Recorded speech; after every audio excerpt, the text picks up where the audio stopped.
Assalamualaikum warahmatullahi wabarakatuh. Selamat bertemu kembali.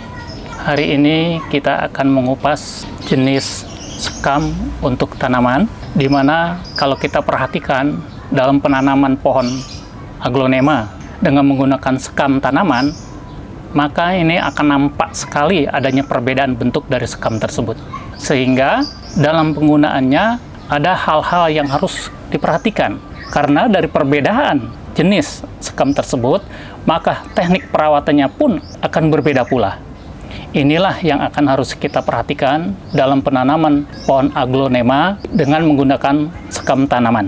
Jenis sekam tanaman itu dapat kita golongkan dalam 3 jenis bentuk. Yang pertama adalah sekam mentah. Nah ini, jenis sekam ini dapat kita katakan sebagai sekam mentah, yaitu sekam yang tidak dibakar. Karena kita lihat bentuknya seperti ini, sehingga tidak nampak di mana terlihat dari sekam yang terbakarnya. Ya, makanya ini dikatakan sekam mentah. Sekam mentah ini setidaknya banyak kandungan jamur. Ada juga kandungan kutu dan bakteri. Sehingga ini berdampak terserangnya penyakit pada tanaman.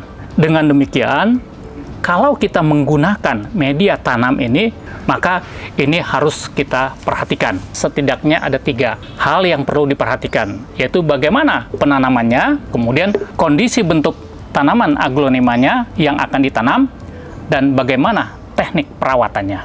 Kemudian yang kedua, sekam yang kurang terbakar. Jenis ini seperti ini ya. Nah, jenis ini dapat kita katakan sebagai bentuk sekam bakar yang masih kurang terbakar penuh. Bentuknya kita lihat memang seperti ini, semuanya terbakar, tetapi tidak secara penuh. Nah, kalau kita menggunakan penanaman dengan menggunakan sekam bakar ini, maka kandungannya yang dikhawatirkan adalah masih adanya jamur dan bakteri. Nah, itu yang kita khawatirkan, ya. Sehingga ini dapat mengganggu pertumbuhan tanaman.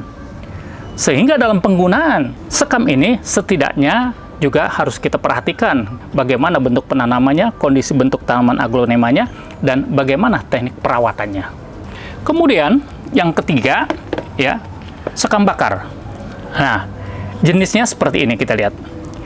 Ini dapat kita katakan sebagai sekam bakar yang terbaik. Kenapa? Karena kita lihat bentuknya berwarna hitam semua, sehingga nampak jelas terlihat sekam yang terbakar. Nah, ini sangat baik. Bahkan sampai ada yang terlihat halus. Penggunaan sekam jenis ini untuk penanaman aglonema ini akan terhindar dari kandungan yang ada dalam sekam seperti jamur, kutu, dan bakteri. Nah, karena melalui pembakaran sekam tersebut, ketiga unsur yang akan merusak tanaman, dia akan mati. Sehingga media tanam jenis ini bisa terhindar dari penyakit pada tanaman aglonema. Oleh karena itulah, untuk melihat dalam penggunaan sekam bakar tersebut, nanti akan kita praktekkan dalam penggunaan masing-masing penggunaan ketiga jenis sekam bakar tersebut. Nah, saat sekarang ini, kita sedang mencoba jenis sekam bakar yang kita gunakan untuk mengatasi daripada penyakit yang ada di tanaman.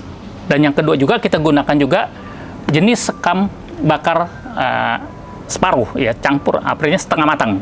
Yang ini akan kita lihat untuk penyembuhan daripada penyakit ini. Ini tidak saya gunakan dalam penggunaannya, karena ini setelah kita praktekkan, ini tidak akan bisa menghasilkan yang terbaik. Tapi dari yang kita gunakan dari 2 jenis sekam ini, ya, maka hasilnya juga nanti akan terlihat. Mari kita lihat ke tempat daripada pohon yang terkena penyakit, ya. Mari kita lihat, ya, tanaman yang kita gunakan penanamannya dengan sekam campuran, yaitu ada separuh sekam bakar dan separuh sekam ini, ya. Maka kita lihat hasilnya, ya. Mereka terkerang beberapa penyakit.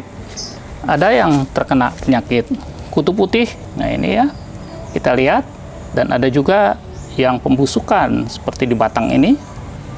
Nah, ini dan macam-macam ini juga kita lihat, itu ya. Penyakit ini kutu putih. Nah, ini kita lihat ya, inilah yang pada terkena penyakit. Nah, kemudian langkah pertama dalam mengatasi penyakit ini, kita mencoba kita pindahkan ke dalam sekam bakar. Nah, itu adalah langkah pertama yang kita lakukan. Nah, mari kita lihat hasilnya daripada langkah pertama ini. Ya, langkah pertama dalam pengatasi penyakit ini, kita lihat, ini setelah kita pindahkan ke dalam sekam bakar, maka ini yang terkena kutu putih, ya, udah mulai ya, agak lebih baik, ya, ini ya, kita lihat, ya, masih kita lihat. Kemudian, kita lihat juga pembusukan terhadap batang ini. Nah, ini sudah mulai tumbuh agak baik. Nah, ini ya, ini juga kita lihat masih ada yang terkena penyakit di daunnya ini ya. Nah, ini ya, kita lihat. Inilah yang tadinya terkena penyakit di sekam campuran itu, maka kita pindahkan ke sekam bakar. Nah, kita sedang mencoba untuk mengatasinya. Nah, ini kita lihat hasilnya. Nah, ini mulai ada perubahan. Dan ini teknik untuk mengatasinya akan kita bahas secara dalam, tapi ini baru kita menggunakan sekamnya dulu, ya. Nah, ini sudah ada perubahan-perubahan, ya, pertumbuhannya. Demikianlah tadi kita lihat bagaimana kita dalam penggunaan jenis sekam tanaman, ya, di mana kita mencoba salah satunya adalah penggunaan sekam bakar untuk mengatasi penyakit daripada yang di tanaman. Oleh karena itulah, untuk selanjutnya nanti akan kita bahas bagaimana teknik untuk menghilangkan penyakit dengan menggunakan sekam bakar, ya. Sehingga tentu harus ada obat apa yang harus kita gunakan dan teknik penyiramannya bagaimana. Nah, itulah nanti akan kita praktekkan pada pertemuan berikutnya. Demikianlah yang dapat saya sampaikan. Assalamualaikum warahmatullahi wabarakatuh.